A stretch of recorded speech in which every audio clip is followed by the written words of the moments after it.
when the parents from Sham would come to the ulama of Sham, Sham meaning the Levant, Syria, modern day Palestine, Jordan, and they would complain about their children, their upbringing. The ulama would say they'd recite the Durood Sharif 100 times, blow it on your food and feed it to your children, and to the barakat of that Durood Sharif, your child will inshallah develop the manners and the characteristics of Rasulullah sallallahu alaihi wasallam.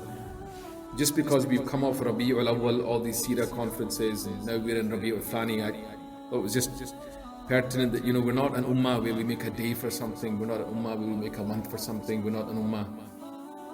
And Durood Sharif is something that, there's few things in Sharia that are universal wazifas. You're a Durood Sharif, you want pious children, Durood Sharif.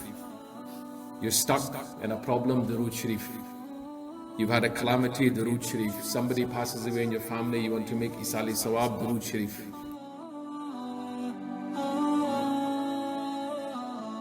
Ibn al-Qayyim rahmatullah alayhi, another famous scholar, he mentions in Tuhfatul Mawdud that the first means of upbringing for your children is by setting a noble example. The best of examples is Rasulullah. Rasulullah needs to move from just a text in the kitab to something your children physically see in your lives. You as the mum, you as the father, me as their uncle. That is how children will learn. And in order for us to be like that, we need to actually spend time with the mashayikh, do ta'aleem of ourselves, and then, inshallah, through the barakat of the madrasas and the ustads and the abas, bring about these changes.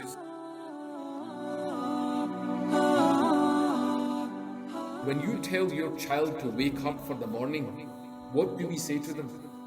Would we say, beta, go to sleep because you have school in the morning? Yeah, we all do that. We've all done that.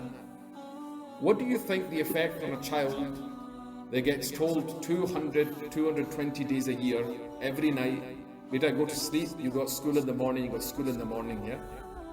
Why? Because you want him to have a fikr for the dunya, you want him to know. If you had told that child that, beta, it doesn't matter whether they were 7, 8 years old, wake up, go to sleep because you have to wake up for Fajr and then you have to go for school. You would have developed not only a fikr for the dunya, but also a fikr for the akhirat.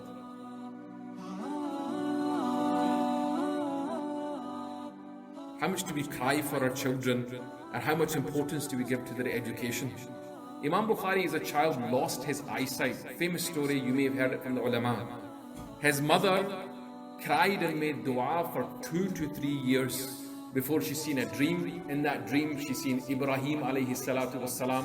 And in that dream, Ibrahim alayhi salatu wassalam told the mother of Imam Bukhari, he said to her that Allah subhanahu wa ta'ala will now return the eyesight of your child لِكَثْرَةِ بُكَائِكِ وَلِكَثْرَةِ دُعَائِكِ, because of the amount you have cried and made dua. She woke up in the morning and Imam Bukhari rahmatullah's eyesight was restored. So Imam Bukhari rahmatullah, the 2 to 3 years that he was not able to see, the books mentioned that this man that went on to learn 300,000 plus hadith, in those 2 to 3 years, his mum would read hadith to him just so he could learn it, and he learned thousands of hadith even though he was blind. And what's our reaction when it comes to ta'aleem of our children? How much do we prioritize taking them into environments where they'll learn? How much are we on time when it comes to the maktab? How much effort do we put in? How much assistance do we give to the ulama? These are all questions that perhaps we need to ask each and every one of us.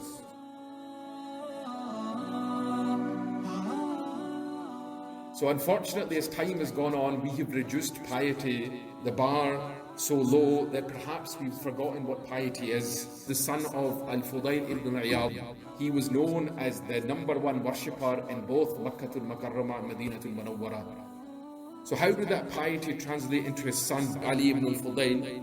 The books mention that he would go to his father at time, because his father was a really pious father, and listen to his dua. Could you imagine if your son or daughter came up to you and said this to you, Ki ya abati, oh my father, Salil ladhi, ask the one, wahabani laka fid dunya, that gave me as a gift to you in this dunya, and yahabani laka fil akhirah, please ask him to gift me in the akhirat as well.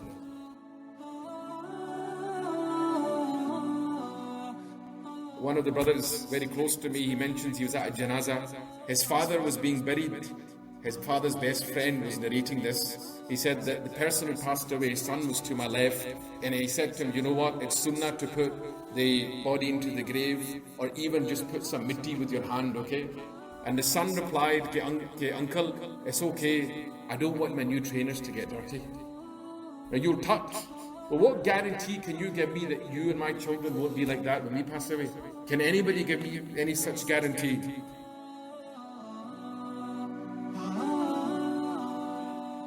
It's come to that point where children are no longer happy to call themselves Muslim.